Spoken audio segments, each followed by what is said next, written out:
بسم اللہ الرحمن الرحیم الف لام میم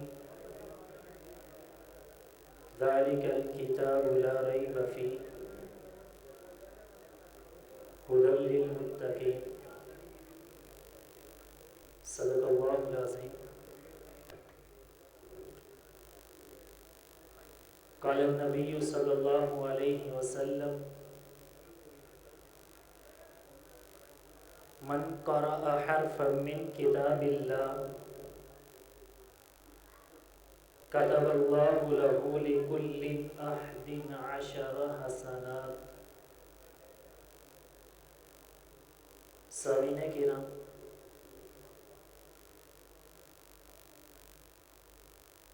یہ جو آیت کریمہ میں نے آپ کے سامنے تلاوت کی ہے، یہ اللہ رب العزت نے ایک چیلنج کیا ہے۔ دنیا جہان کے اندر لاکھوں لائبریریاں موجود ہیں، لاکھوں کتابیں موجود ہیں، سینکڑوں لکھنے والے موجود ہیں، رائٹر موجود ہیں، لیکن آج تک کسی ایک کاتب کو، کسی ایک مصنف کو، کسی ایک مؤلف کو یہ جرأت نہیں ہوئی کہ وہ اپنا صحیفہ لکھتے ہوئے، اپنی کتاب کو لکھتے ہوئے، وہ اس کے شروع میں یا آخر میں یا درمیان میں یہ کلمہ لکھ دے کہ میری اس کتاب کے اندر کسی قسم کا کوئی شک نہیں ہے، نہ کسی قسم کی کوئی غلطی ہے، کیونکہ اس کو پتہ ہے کہ اللہ رب العزت نے اس دنیا میں ایسے ایسے نگینے پیدا کی ہیں، ایسے ایسے ارباب و علم و دانش کو پیدا کیا ہے، کوئی ایک بھی اٹھ کے اس کے غبارے سے ہوا کو نکال سکتا ہے، اس کی کتاب سے، اس کے صحیفے سے کوئی ایسی غلطی نکال سکتا ہے۔ لیکن دنیا جہان کیا ایک کتاب ایسی ہے جس کو لکھنے والا اللہ رب العالمین ہے، لے کے آنے والے روح الامین ہے، اور جن پر نازل ہوئی ہے وہ رحمت للعالمین ہے۔ اللہ رب العزت نے فرمایا الف لام ذالک الکتاب لا ریب فیہ، میری اس کتاب میں کسی قسم کا کوئی شک نہیں ہے۔ پیارے نبی علیہ الصلوۃ والسلام نے جب اس قرآن کی دعوت دینا شروع کی تو کچھ لوگوں نے کہا کہ نعوذ باللہ یہ محمد صلی اللہ علیہ وسلم نے اپنی طرف سے گڑھ دیا ہے، یہ اپنی طرف سے لکھ لیا ہے۔ میرے آقا علیہ الصلوۃ والسلام کو جادوگر تک کہا کہ یہ اس کلام کے ساتھ جادو کرتا ہے، لوگوں کو اپنی طرف مائل کرتا ہے۔ اللہ رب العزت نے جو ہے وہ اس چیلنج کا جواب کیا دیا؟ اللہ رب العزت قرآن مجید میں فرماتے ہیں قُلْ لَئِنِ اجْتَمَعَتِ الْإِنسُ وَالْجِنُّ عَلَىٰ أَن يَأْتُوا بِمِثْلِ هَٰذَا الْقُرْآنِ، اللہ رب العزت نے فرمایا اچھا تم یہ کہتے کہ میرے محبوب نے اپنی طرف سے لکھ لیا نا، اپنی طرف سے گڑھ لیا نا، جاؤ میں تمہیں چیلنج دیتا ہوں، دنیا جہان کے جتنے بھی مصنف ہیں، جتنے بھی شعراء ہیں، جتنے بھی مؤلفین ہیں، اس کے علاوہ تم جنوں کو بھی ملا لو ساتھ میں، اس جیسی ایک کتاب لے کے آؤ۔ تم جو کہتے ہو کہ محمد صلی اللہ علیہ وسلم نے اس قرآن کو خود لکھا ہے، خود گڑھا ہے، میں تمہیں اختیار دیتا ہوں روح زمین میں بسنے والے ایک انسان سے لے کر جنوں کو بھی ساتھ ملا لو، جنوں سے مدد بھی لے لو، تب بھی تم اس قرآن جیسی کتاب نہیں لا سکتے۔ نہیں آئی، کیسے لاتے؟ پھر اللہ رب العزت نے ان کو چیلنج کیا، میں اپنے چیلنج کو کم کرتا ہوں، کتاب نہیں لا سکتے نا، کوئی بات نہیں، میں اپنے چیلنج کو کم کرتا ہوں۔ اللہ رب العزت فرماتے ہیں قُلْ فَأْتُوا بِعَشْرِ صُوَرٍ مِثْلِهِ، میرے محبوب آپ ان کو اعلان کر دیجئے کہ اگر کتاب نہیں لا سکتے کم از کم 10 صورتیں لے آؤ، یہ جو آپ پر بہتان لگاتے ہیں تو ان کو آپ بھی چیلنج دیجئے کہ اللہ رب العزت نے اپنے چیلنج میں کمی کر دی ہے، تم 10 صورتیں لے آؤ، مان جاتے ہیں تم کو بھی نہیں لا سکتے۔ پھر اس کے بعد اللہ فرماتے ہیں کوئی بات، 10 صورتیں بھی نہیں لا سکتے، خیر میں اپنے چیلنج کو اور کم کرتا ہوں، میں اپنے چیلنج کو اور کم کرتا ہوں۔ اللہ فرماتے ہیں وَإِن كُنتُمْ فِي رَيْبٍ مِّمَّا نَزَّلْنَا عَلَىٰ عَبْدِنَا فَأْتُوا بِسُورَةٍ مِّن مِّثْلِهِ۔ پورا قرآن نہیں لا سکتے تو کوئی بات نہیں، 10 صورتیں نہیں لا سکتے تو کوئی بات نہیں، کوئی ایک صورت لے آؤ۔ نہیں لا سکتے، کہاں سے لا؟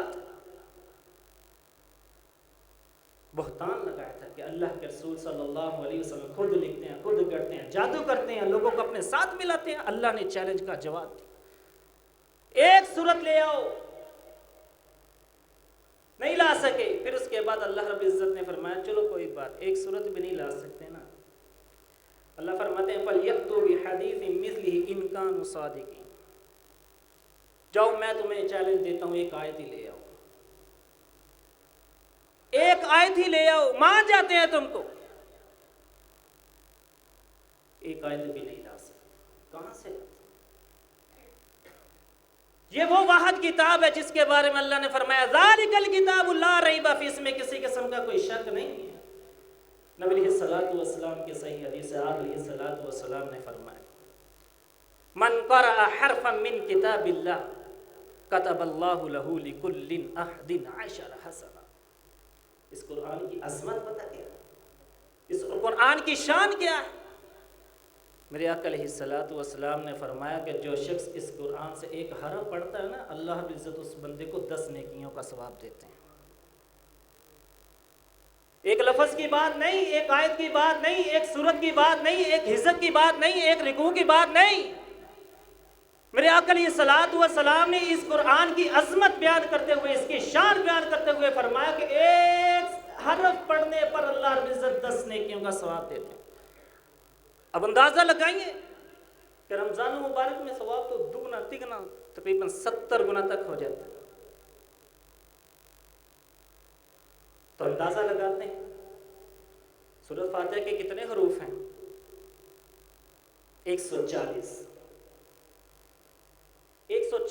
حروف ہیں، اور 140 حروف کو 10 کے ساتھ ملٹی پلائی کریں تو کتنے بنتے ہیں؟ 1400۔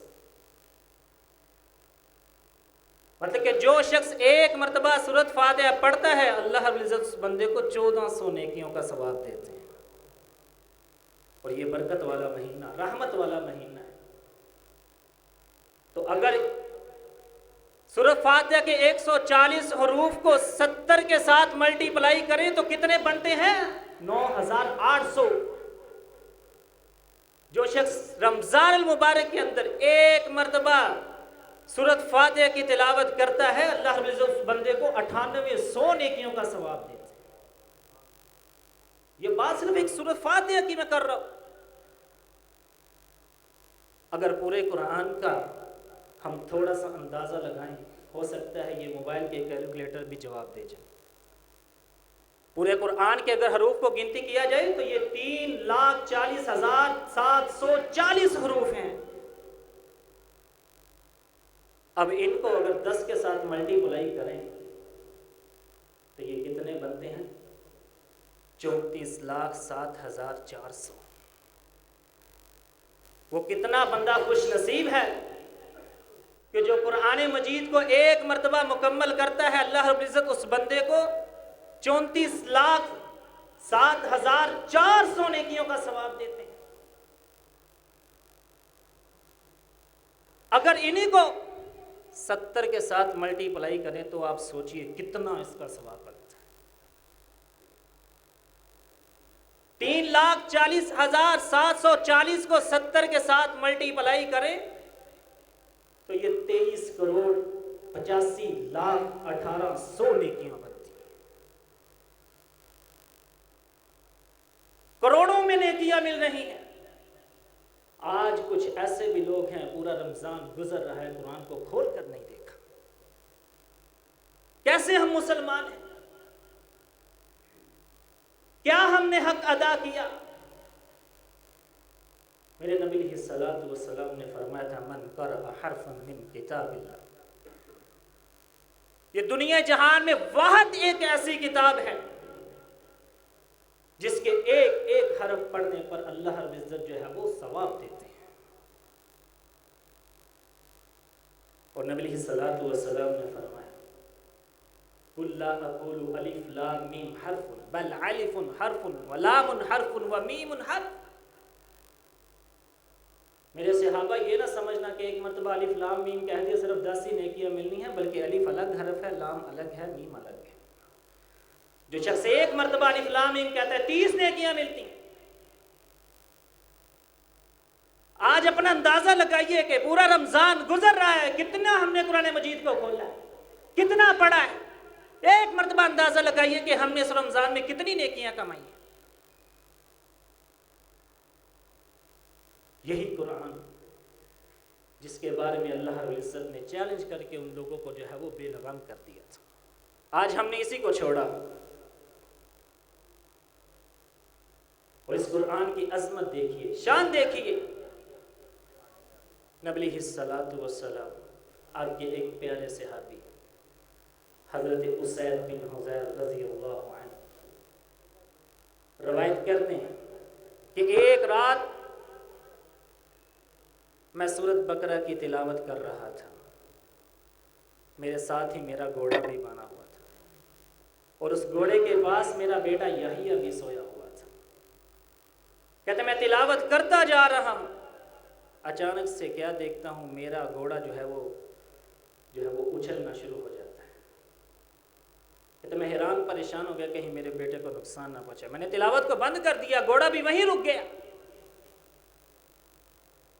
فرماتے میں نے پھر دوبارہ جو ہے وہ تلاوت کو شروع کیا، گھوڑے نے پھر وہی حرکتیں شروع کر دی۔ میں نے پھر تلاوت کو روکا، جب تیسری بار میں نے تلاوت کو شروع کیا تو گھوڑے نے وہی پرانی حرکتیں شروع کر دی۔ کہتے میں ڈر گیا کہیں میرے بیٹے کو نقصان نہ ہو جائے، میں نے تلاوت کو بند کیا، آسمان کی طرف دیکھا تو کچھ جو ہے وہ چراغ نما چیز اوپر جا رہی۔ صبح ہوئی آقا علیہ الصلوۃ والسلام کے پاس آیا، اللہ کے رسول رات یہ واقعہ میرے ساتھ پیش آیا۔ تو نبی علیہ الصلوۃ والسلام نے فرمایا اسید تیری عظمت کے کیا ہی کہنے، تیری شان کے کیا ہی کہنے، تو قرآن کی تلاوت کرتا تھا نا، تیری قرآن کی تلاوت سننے کے لیے، تیری آواز کو سننے کے لیے اللہ کی رحمت کے فرشتے آئے تھے۔ آج ہم تلاوت کریں کیا فرشتے نہیں آتے؟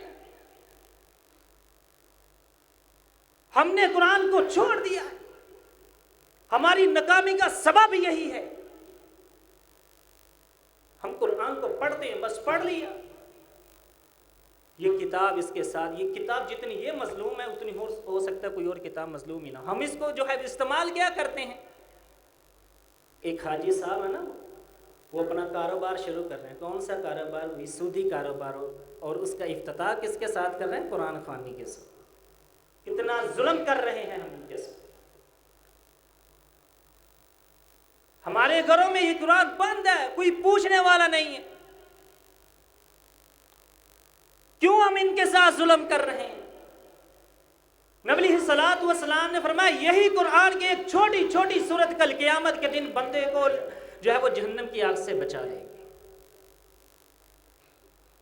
نبی علیہ الصلوۃ والسلام کا فرمان، آپ علیہ الصلوۃ والسلام کا ایک عمل تھا، آپ رات کو سونے سے پہلے 2 سورتیں پڑھتے تھے، سورۃ ملک اور سورۃ سجدہ۔ کسی پوچھنے والے نے پوچھا کہ اس کا اجر کیا ہو؟ میں کل قیامت کے دن یہ وہ صورتیں ہوں گی جو تمہاری سفارشی بن کے تمہیں جنت کا وارث بنا۔ آج اس کتاب کو ہم نے چھوڑ دی،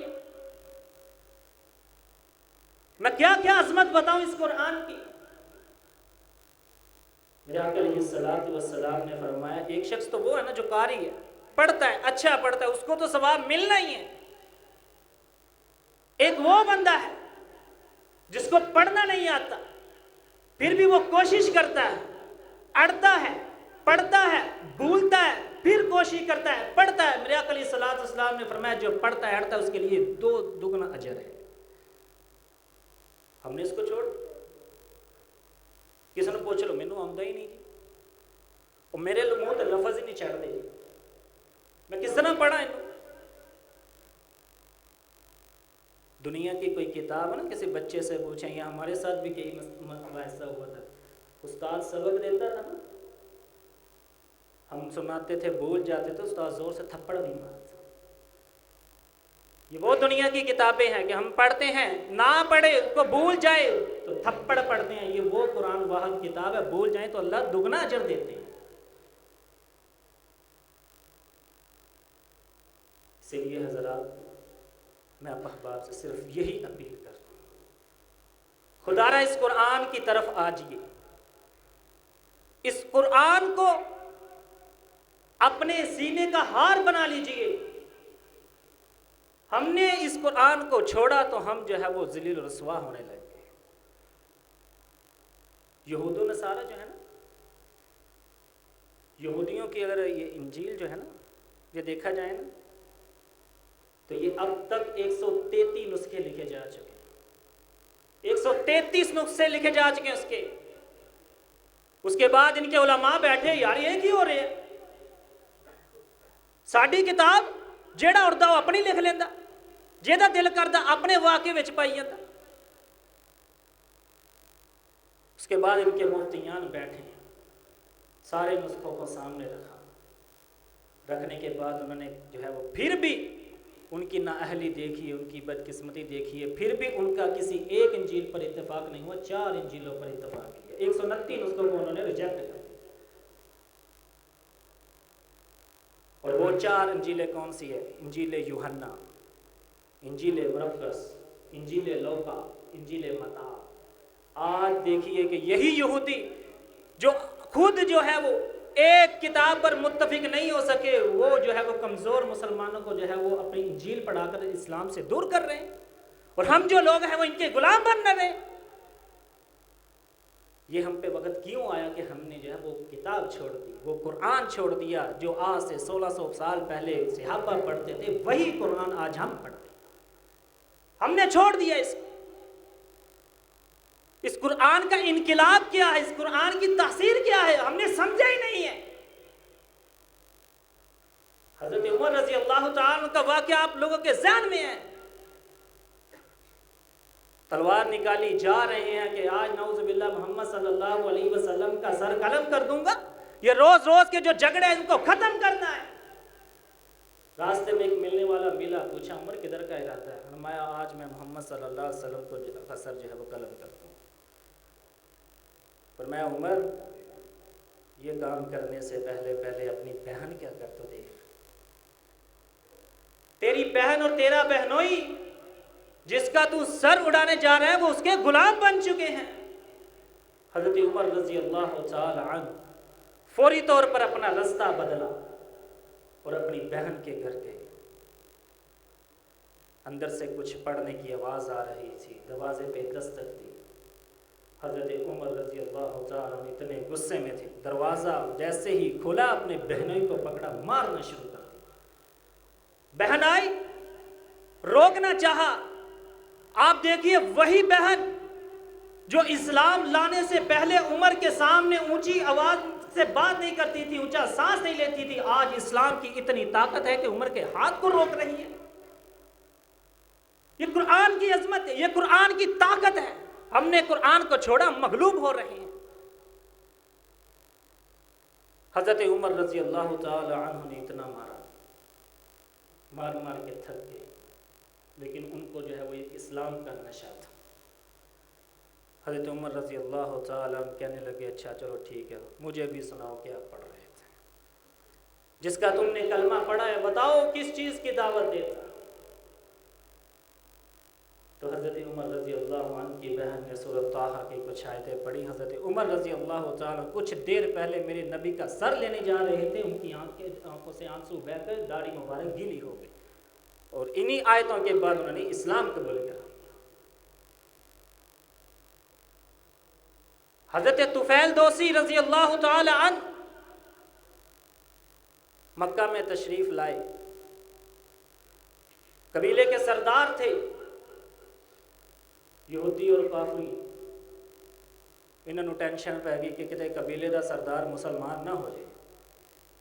اس کے پاس گئے, کہا کہ یہاں پہ ایک شخص ایسا ہے, ایک بندہ ایسا ہے جو ہر ایک بندے کو اپنی طرف کر لیتا ہے, جو ہر ایک بندے پہ جادو کر کے اپنا غلام بنا لیتا ہے, اس کی باتیں نہ سننا, اپنے کانوں میں جو ہے وہ روئی ٹھونس لو. حضرت طفیل دوسی رضی اللہ تعالیٰ فرماتے ہیں ایک مرتبہ میں کعبہ کے پاس سے گزر تھا, میں نبی علیہ الصلوۃ والسلام نماز پڑھ رہے تھے, نماز میں قرآن کی تلاوت کر رہے تھے. حضرت طفیل دوسی رضی اللہ عنہ فرماتے ہیں میں نے قرآن کی جو کچھ آیتوں کو سنا وہیں پہ کھڑا ہو گیا, انتظار کرنے لگا. میرے آقا علیہ الصلوۃ والسلام نے نماز کو مکمل کیا, گھر جا رہے ہیں. حضرت طفیل دوسی رضی اللہ تعالیٰ فرماتے ہیں یہ وہ شخص ہے جس سے مجھے دور کر رہے تھے. میرے آقا علیہ الصلوۃ والسلام کی زبان سے قرآن کے کچھ الفاظ کو سن کر ہی انہوں نے اسلام قبول کر لیا. یہ قرآن کا یہ انقلاب ہے, قرآن کی یہ تاثیر ہے جو آج ہم بھول گئے. اسی لیے تو یہ کافر, یہ یہودی, یہ عیسائی ہم پر مسلط ہو رہے ہیں.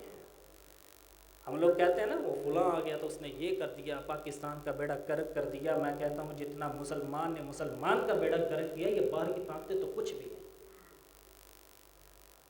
ہم کہتے ہیں نا مودی نے بڑا ظلم کیتا, امریکہ چ مسلمانوں بہت ظلم ہویا, چین چ مسلمانوں بہت ظلم کیتا, برما چ مسلمانوں زندہ اگاں لا دیتیاں گئی.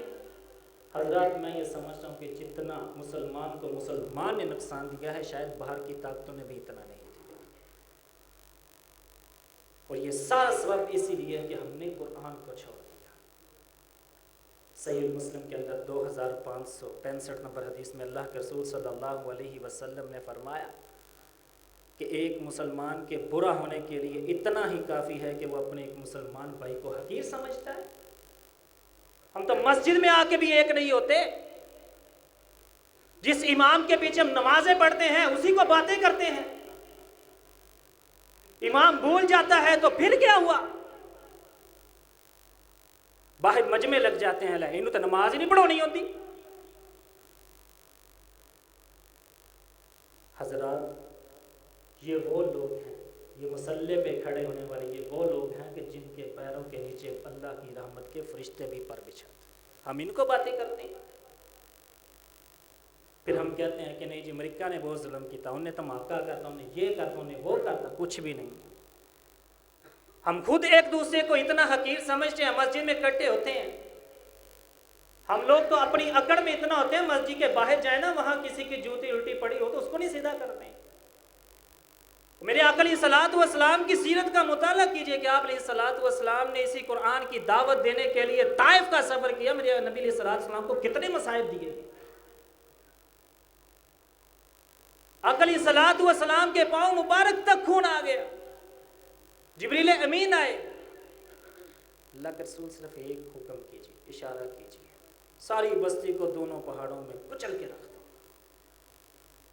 میرے آقا علیہ الصلوۃ والسلام نے فرمایا اگر ان کو ساتھ ایسا کیا تو یہ قرآن کو رائج کون کرے گا, قرآن کی تعلیم کو عام کون کرے گا. میرے نبی علیہ الصلوۃ والسلام نے تو اس موقع پر بھی جو ہے وہ ان کو کچھ نہیں کہا. میرے آقا علیہ الصلوۃ والسلام نے فرمایا جبریل میں باعث رحمت بن کے آیا ہوں, باعث زحمت نہیں بن کے آیا. حضرات میں امید کرتا ہوں اور اللہ سے دعا بھی کرتا ہوں کہ اللہ رب العزت جو ہے وہ ہمیں قرآن کے ساتھ محبت کرنے کی توفیق عطا فرمائے, قرآن کے مطابق زندگی بسر کرنے کی توفیق عطا فرمائے. آخر دعوایا الحمدللہ رب العالمین.